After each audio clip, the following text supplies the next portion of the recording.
సమాజంలో ఒక అమ్మాయి పుట్టింట్లో ఉన్నప్పుడంతా మహారాణి, పెళ్ళైపోయి మెట్టినింటికి వెళ్ళిపోయిన తర్వాత అక్కడ అన్నీ బాగుంటేనే మన ఇంటికి మహారాణి, ఆ ఇంటికి మహారాణి.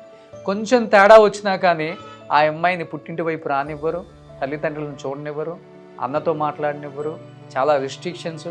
అలాంటి ఒక అమ్మాయి పంపించిన ఒక వీడియో ఒకసారి విందామా ప్లీజ్? ఏదైనా పండగ ఏదైనా వచ్చినప్పుడు వెళ్ళాలి, అమ్మకి పిండి వంటల్లో సాయం చేయాలి, నాన్న పక్కన కూర్చొని కబుర్లు చెప్పాలి అని ఉంటుంది కదా.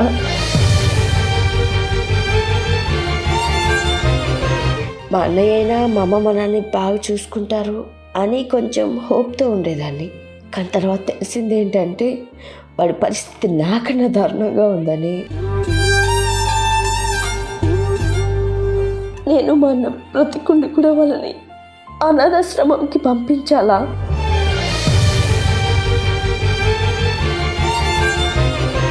పిల్లలు ఎందుకు గమనించట్లో నాకు అర్థం కావట్లేదు. 6 years వచ్చే వరకు కూడా మనం అమ్మ నాన్న పక్కన లేకపోతే మనం ఉండలేం. కానీ తల్లిదండ్రులు 60 years వచ్చిన తర్వాత పిల్లల దగ్గర లేకపోతే ఉండలేరు. గంట ఫోన్ మాట్లాడినా చాలండి అని ఏడ్చే పేరెంట్స్ చాలా మంది ఉంటారు. ఏ కోడలు కూడా అత్తగారిని ఇష్టపడదు, ఈ జనరేషన్లో అసలు ఇష్టపడదు. ఓకే, అది రూల్. ఇంకంతే. వాళ్ళ అమ్మ కూడా ఒక అత్తే కదా. ఓన్లీ డబ్బే ఒక ఆట ఆడిస్తుందేమో అనే అంత భయాన్ని క్రియేట్ చేస్తుంది. మనిషికి మనిషితో అవసరం లేకపోతే బంధాలే మిగలవు, వాల్యూసే మిగలవు.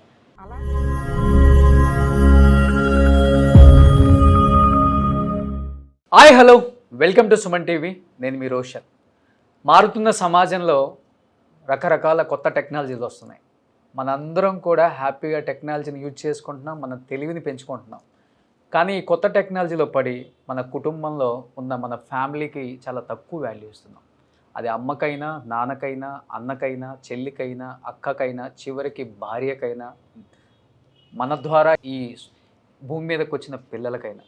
ఇది నిజం కాదు అని చెప్పిన వాడికి అబద్ధం చెప్పాడని నేను చెప్తాను. ఎందుకంటే ఎస్, అఫ్కోర్స్ చాలామంది బిజీగా ఉంటాం, కాదని చెప్పను. కానీ ఆ బిజీతో పాటు అప్పుడప్పుడు మనకు కూడా కుటుంబం ఉంది, మనకు కూడా బంధాలు బాంధవ్యాలు ఉన్నాయి. వాటిని కూడా మనం అప్పుడప్పుడు టైం స్పెండ్ చేయాలి అనే దాని మీద ధ్యాస పెట్టేవాళ్ళు చాలా తక్కువ మంది ఉన్నారు.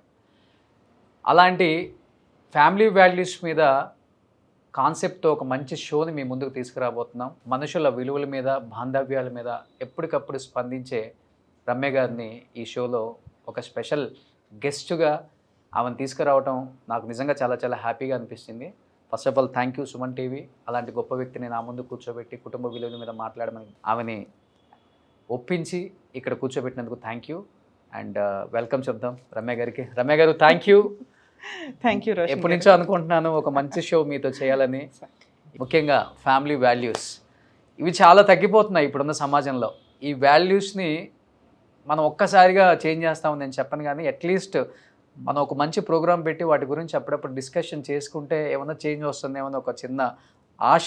సరే, టైటిల్ చాలా బాగుంది, ఫ్యామిలీ వాల్యూస్. ఎందుకు చెప్తున్నాం ఫ్యామిలీ వాల్యూస్?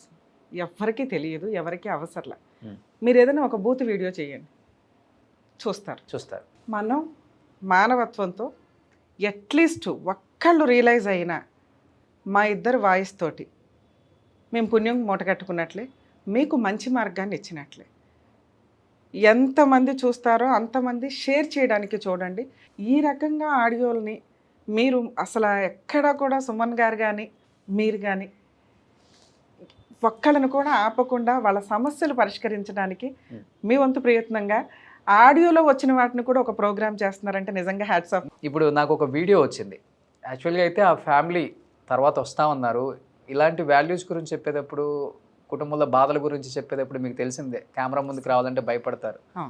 అంటే సమాజంలో ఒక అమ్మాయి పుట్టింట్లో ఉన్నప్పుడంతా మహారాణి, పెళ్ళైపోయి మెట్టినింటికి వెళ్ళిపోయిన తర్వాత అక్కడ అన్నీ బాగుంటేనే మన ఇంటికి మహారాణి, ఆ ఇంటికి మహారాణి.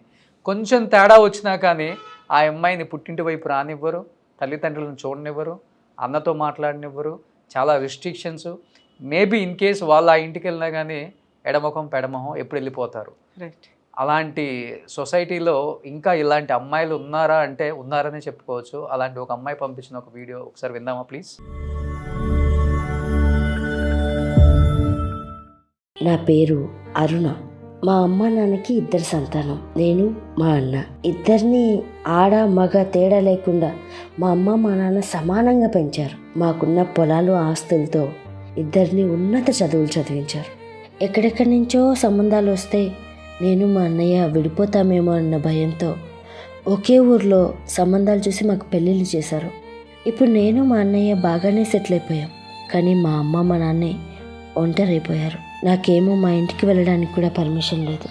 ఒకవేళ వాళ్ళు ఎప్పుడైనా వచ్చినా మా ఇంట్లో మూతి విరుపులు. ఒకరోజు నేను మా వారిని స్ట్రైట్గా అడిగేశాను, ఏమండి, మా అమ్మ నాన్నకి వయసు పైపడుతుంది, వాళ్ళు మమ్మల్ని చాలా కష్టపడి పెంచారు, ఇప్పుడు వాళ్ళు చేసుకోలేకపోతున్నారు, మనం తీసుకొచ్చుకుందామని. దానికి ఆయన చెప్పిన సమాధానం విని నాకేం మాట్లాడాలో అర్థం కాలేదు. పెళ్ళిలో నేనేమైనా మీకు మాట ఇచ్చానా మీ వాళ్ళని చూసుకుంటానని? మా వాళ్ళనే నేను చూసుకోవట్లేదు, ఇక వాళ్ళని ఎలా చూసుకుంటాను? అయినా 2 వస్తే నాకు చాలా బర్డెన్ అయిపోతుంది అన్నారు. బహుశా నాలాంటి ఆడపిల్లలకి ఇది తప్పదేమో. తల్లిదండ్రులను చూసుకోవాలని ఉన్నా చూసుకోలేని దుస్థితి. ఏదైనా పండగ ఏదైనా వచ్చినప్పుడు వెళ్ళాలి, అమ్మకి పిండి వంటల్లో సాయం చేయాలి, నాన్న పక్కన కూర్చొని కబుర్లు చెప్పాలి అని ఉంటుంది కదా. సరే, నా పరిస్థితి ఇలా పక్కన పెడితే ఇక మా అన్నయ్య అయినా మా అమ్మ మా నాన్నని బాగా చూసుకుంటారు అని కొంచెం హోప్తో ఉండేదాన్ని. కానీ తర్వాత తెలిసింది ఏంటంటే వాడి పరిస్థితి నాకన్నా దారుణంగా ఉందని. ఒక పూట ఇంటికి పిలిచి వాళ్ళకి అన్నం పెట్టడానికి కూడా మా వదినకి మనసు రావట్లేదు. ఇక వాళ్ళని ఏం చూసుకుంటుంది? ఇక మా అన్నయ్య వాళ్ళ చేతిలో కీలుబొమ్మగా మారిపోయాడు. సో వాడు కూడా చూసుకునే పరిస్థితి లేదు. చిన్నప్పుడు నేను మా అన్న పెద్దయ్యాక అమ్మని ఇలా చూసుకోవాలరా, నాన్నని ఇలా చూసుకోవాలరా అని ఎన్నో కలలు కన్నాం. కానీ అవి ఏవి చూసుకోలేకపోతున్నాం. ఇప్పుడు వాళ్ళని అనాథాశ్రమంకి పంపించే పరిస్థితి వచ్చింది. నేను మా అన్న బ్రతికుండి కూడా వాళ్ళని అనాథాశ్రమంకి పంపించాలా, లేదా నా కాపురాన్ని పాడు చేసుకొని మా అమ్మ మా నాన్న కోసం వెళ్ళిపోవాలా? దీనికి సమాధానం మీరే చెప్పండి, దయచేసి చెప్పండి. రమ్య గారు, మన చుట్టుపక్కల మన చుట్టాలలో మన ఫ్యామిలీ ఫ్రెండ్స్ అని చెప్పుకునే వాళ్ళలో కూడా ఇలాంటి స్టోరీస్ నేను అంటే విన్నాను కానీ చూడలేదు. కానీ సొసైటీలో ఇది చాలా ఉందండి, నిజంగా చాలా కలలుగా అంటారు. కానీ అమ్మాయి ఒక్కతే అనుకున్నాను నేను. ఇక్కడ అన్న పరిస్థితి కూడా సేమ్. అంటే అక్కడ ఆ అమ్మాయి, ఇక్కడ ఇంకొక అమ్మాయి. ఏం చెప్తారు అసలు? సార్, యాక్చువల్గా మన సాంప్రదాయాలు ఏవైతే మాట్లాడతామో సహజంగానే ఒకవేళ 2 ఆడపిల్లలు పుట్టారే అనుకోండి, అల్లుడి దగ్గర ఉండడానికి కూతురు ఇంటికి వెళ్ళి ఉండడానికి మన వాళ్ళు యాక్సెప్టబుల్గా ఉండరు. వాళ్ళకి ప్రాపర్టీలు ఉన్నా ఏమున్నా కానీ కొడుకు వారసుడు వాళ్ళ దగ్గరే ఉండడం, వాళ్ళ ద్వారా మనకి అన్ని మంచి పనులు జరుగుతాయి అనేది వాళ్ళ ఉద్దేశం. సో కొడుకు దగ్గర ఉండడానికి గర్వంగానో గౌరవంగానో ఫీల్ అవుతారు తప్ప కూతురు దగ్గర ఉండడానికి ఇష్టపడరు. కూతురు అల్లుడు దగ్గర. ఈ రోజున కూతుర అల్లుడ పక్కన పెడితే, కోడలను పక్కన పెడితే ఎవరు చూడడానికి రెడీగా లేరు. ఇక్కడ ఒక కూతురు తన బాధ చెప్పుకుంటుంది. 2 పిల్లలు, నిజంగా వాళ్ళని చూస్తే మనం ఒక ముచ్చటైన కుటుంబం అని అనుకుంటాం వీళ్ళ మ్యారేజ్ల వరకు. వన్స్ మ్యారేజ్లు అయిపోయినాక ఎవరి లైఫ్ వాళ్ళకుంది. కామన్గా మనం ఎక్కడైనా ఏమైనా వింటాం, వాళ్ళ అన్న గురించే వింటాం. కొడుకు చూసుకోవట్లేదు, తల్లిదండ్రుల్ని ఆస్తి అయితే తీసుకొని వెళ్ళిపోయాడు. ఎందుకు అంటే కోడలు చూడదు. ఈ రోజున ఒక పెళ్లి చేస్తున్నప్పుడు ముందుగానే డిసైడ్ అవ్వాలి, ఏ కోడలు మనని చూడదు. కూతురు చూద్దామన్నా అల్లుడు చూడనివ్వచ్చు, చూడనివ్వకపోవచ్చు. ఎందుకంటే చూడనిద్దామని ఎవరన్నా అల్లుడు అనుకున్నా కూతురు ఆస్తి కొట్టేయడానికి వచ్చింది అంటారు. సో ఇలాంటి సిచ్యువేషన్లో ఎవరు మనల్ని చూడరు. మన బాధ్యత, మనం వారసులు కావాలి అని అనుకున్నప్పుడు పెళ్ళిళ్ళ వరకే మన బాధ్యత. అలాగే రేపటి రోజున ఏదైనా ప్రాపర్టీస్ ఉన్నా కొంతవరకే ఇచ్చి మిగతాది వాళ్ళ సేఫ్టీ కోసం ఉంచుకోవడం చాలా బెటర్. ఈ రోజున ఆ అరుణ గారి బాధ ఏంటి అంటే, ఇంత బాగా పువ్వుల్లో పెట్టుకొని చూశారు మా తల్లిదండ్రులు మమ్మల్ని. 2లో మేము ఎవ్వరం కూడా వాళ్ళని కనీసం బేసిక్గా కూడా హాస్పిటల్కి తీసుకెళ్ళలేకపోతున్నాం. వాళ్ళ ఆరోగ్యం డ్యామేజ్ అయిపోయింది. మన ఇండియన్ కల్చర్లో 90% పేరెంట్స్ ఆ బాధను ఎక్స్ప్రెస్ చేస్తారు. పిల్లల్ని కనింది ఎందుకు? మేము ఈ రోజున ఒక అడుగు పని చేసుకోలేకపోతే 60లకు వచ్చేసరికి సహజంగానే సైకలాజికల్గా వీళ్ళు ఇట్లా ఫీల్ అవుతూ ఉంటారు. మనవాళ్ళు, మన పిల్లలు, మన మనవాళ్ళు వీళ్ళంతా ఇంటి చుట్టూ ఉంటే మనవాళ్ళు మనవరాళ్ళు కళకళలాడుతూ ఉంటుంది. కష్టపడి సంపాదించేది అందుకే. మేము ఈ స్టేజ్ ఉన్నప్పుడు అందరూ మమ్మల్ని చూస్తూ ఉంటే, అంటే ఇప్పటిదాకా వాళ్ళు చూశారు కాబట్టి వీళ్ళు వాళ్ళని చూస్తూ ఉంటే బాగుంటుందనే ఎక్స్పెక్టేషన్స్తో ఉంటారు. ఈ రోజున ఒక ఆడపిల్ల ఆత్మఘోష, నేను నా తల్లిదండ్రులు చూడలేకపోతున్నానే, అలా తను ఎందుకు ఫీల్ అవుతుంది? వీళ్ళు ఏదో కష్టంలో ఉన్నారు, వీళ్ళు ఏదో వాళ్ళ పని వాళ్ళు చేసుకోలేకపోతున్నారు, హాస్పిటల్కి కూడా ఒకళ్ళనొకళ్ళు తీసుకెళ్ళలేని పరిస్థితి అయి ఉండొచ్చు, అందువల్ల అమ్మాయి అంత సఫర్ అవుతుంది. బ్రదర్ దగ్గర నుంచి ఏదైనా సపోర్ట్ వస్తుందా అంటే, ఇంకా ఈ అమ్మాయి అన్న వీళ్ళ హస్బెండ్ని ఏమైనా రిక్వెస్ట్ చేసుకోగలదేమో కానీ బ్రదర్కి ఆ సీన్ కూడా ఉండదు. ఎందుకంటే అక్కడ ఉన్నది కోడలు. ఏ కోడలు కూడా అత్తగారిని ఇష్టపడదు, ఈ జనరేషన్లో అసలు ఇష్టపడదు, అది రూల్. ఇంకంతే. వాళ్ళ అమ్మ కూడా ఒక అత్తే కదా అయినా కూడా ఇప్పుడు ఈవిడ వాళ్ళ అత్తగారిని ఎలా చూస్తుంది అనేది మనకు తెలియదు. ఇక్కడ మా హస్బెండ్ ఒప్పుకోవట్లేదు అన్నప్పుడు ఒక సెంటెన్స్ మనకేం వచ్చింది, మా అమ్మ నాన్నే నేను చూడట్లేదు, నువ్వేంటి మీ అమ్మ నాన్న చూసేది అని. అంటే వాళ్ళ హస్బెండే వాళ్ళ పేరెంట్స్ని అవాయిడ్ చేసి పెట్టుకున్నాడు. సో అట్లాంటప్పుడు ఈవిడ అత్తగారిని చూద్దామన్నా ఇక్కడ సీన్ లేదు. తల్లిదండ్రులు చూడడానిక, అత్తమామల్నే చూడడానికి ఆ భర్త ఇష్టపడినప్పుడు అత్తమామల్ని ఎందుకు చూస్తాడు అతను? ఈవిడ అత్తమామల్ని చూడడానికి సీన్ లేదు, ఈవిడ అమ్మా నాన్న చూడడానికి ఆయన ఎందుకు ఇంట్రెస్ట్ చూపిస్తాడు? అక్కడ క్లియర్. ఏదైనా ఒకరోజు పంపిస్తాడో తప్ప చూడడం అనేది ఉండదు. వీళ్ళిద్దరూ హ్యాపీగా ఉండాలంటే, అంటే ఇక్కడ మనల్ని అడుగుతున్నది అరుణ గారే కాబట్టి, ఆ అమ్మాయి హ్యాపీగా ఉండాలంటే చేయాల్సిన పని, బ్రదరో వదినో వచ్చి హెల్ప్ అయితే చెయ్యరు, వాళ్ళని అడగటం కూడా దండగా. ఎందుకంటే ఆ స్టేజ్ ఆ కోడలు ఆ అన్న కూడా ఫేస్ చేస్తారు, ఆ వదిన ఆ అన్న కూడా ఫేస్ చేస్తారు ఫ్యూచర్లో. వాళ్ళు ప్రిపేర్ అయిపోయి ఉంటారు, ఎందుకంటే ఈ జనరేషన్కి తగ్గట్టు ఉంటారు కాబట్టి. మనం ఇదంతా మాట్లాడుకుంటున్న ఒక 20 years 30 years జనరేషన్ గురించి. ఇక్కడ కూతురు కాబట్టి తన బాధ చెప్పుకుంటూ మాట్లాడింది. అదే కొడుకు చెప్తే ఇంకెంత బాగుండేదండి. ఈ ప్రాసెస్ అనేది, మేడం మా వైఫ్ నన్ను నా తల్లిదండ్రులు చూడనివ్వటం లేదు, నా తల్లిదండ్రుల పరిస్థితి ఎట్లా ఉంది, పోనీ వాళ్ళకి ఆస్తి లేదా అంటే ఆస్తి ఉంది, ఆస్తి పంపకాలు జరిగినాయి, ఉన్నంతలో ఈ రోజున వాళ్ళు ఫైనాన్షియల్గా బాగున్నప్పటికీ కూడా మాట్లాడేవాళ్ళు లేరు, బాగోగులు కనుక్కునే వాళ్ళు లేరు. అది ఆ తల్లిదండ్రులకు మేజర్. దూరంగా ఎక్కడో ఉంటే ఊర్లోనే దగ్గరలోనే ఉన్నారు, ఉండి కూడా ఒక 2 hours వెళ్ళగలిగే పొజిషన్ ఉండి కూడా చూడలేని పరిస్థితి. ఈ స్టేజ్లో ఉన్నప్పుడు సీనియర్ సిటిజన్స్నే మనం రిక్వెస్ట్ చేయాలి, మీరు హ్యాపీగా ఉంటే ఆ పిల్లలు హ్యాపీగా ఉంటారు. మీరు హ్యాపీగా ఉండాలంటే ఈ మధ్య కొన్ని అయితే హోమ్లో వస్తుంది, ఇక్కడ మనం హోమ్ అని తక్కువగా చేసి మాట్లాడడానికి లేదు. ఏదైతే మనం ఫ్లాట్లు అపార్ట్మెంట్లు కొనుక్కుంటున్నామో ఇక్కడ మనకి ఆ కల్చర్ అలవాటు ఉంటే ఒకళ్ళకొకళ్ళే హెల్ప్ చేసుకుంటారు. వీళ్ళకి ఇట్లా గబుకుని హెల్త్ బాగోపోయినా కొడుక్కో కూతురుకో ఫోన్ చేయడం అనేది. ఒకవేళ అలాంటి సీన్ లేకపోతే నిజంగా కొన్ని హోమ్స్ మనం చూస్తున్నామండి. అవి హోమ్స్ అంటానికంటే అపార్ట్మెంట్ కల్చర్లో ఇండివిజువల్గా హ్యాపీగా ఉండడు. టిఫిన్ దగ్గర నుంచి, లంచ్ దగ్గర నుంచి, హాస్పిటల్ దగ్గర నుంచి, పార్క్ దగ్గర నుంచి అన్ని అక్కడ entertainment programmes old age apartments villas రెండు వచ్చాయి, రేంజ్కి తగ్గట్లు ఉంటున్నాయి. వీళ్ళు అలా హ్యాపీగా ఉంటే ఆ అమ్మాయి హ్యాపీగా ఉంటుంది. కొడుకు కాపురం కూడా మేబీ ఇప్పుడు అతను ఒక అడుగు బయటకు వేసాడంటే అక్కడ కాపురం పోతుంది. ఈవిడ భర్తను కాదనుకుని ఒక అడుగు తల్లిదండ్రుల కోసం వచ్చిందంటే ఇక్కడ కాపురం పోతుంది. ఇక్కడ పిల్లలు ఉన్నారు, అక్కడ పిల్లలు ఉన్నారు.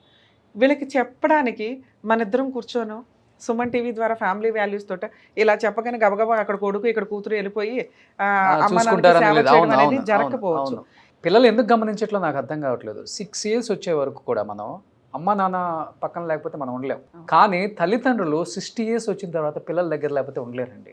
అందువల్ల ఇవన్నీ జరుగుతున్నాయి. సేమ్ ఇదే, హ్యాపీగా ఉండండి అంటున్నాం కానీ ఉండలేరు పాపం వాళ్ళు. సార్ కనీసం గంట ఫోన్ మాట్లాడినా చాలండి అని ఏడ్చే పేరెంట్స్ చాలా మంది ఉంటారు.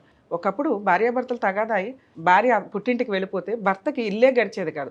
గట్టిగా 10 days బయట ఫుడ్ వండుకొని సొంతగా తింటే హెల్త్ ప్రాబ్లం వచ్చేది.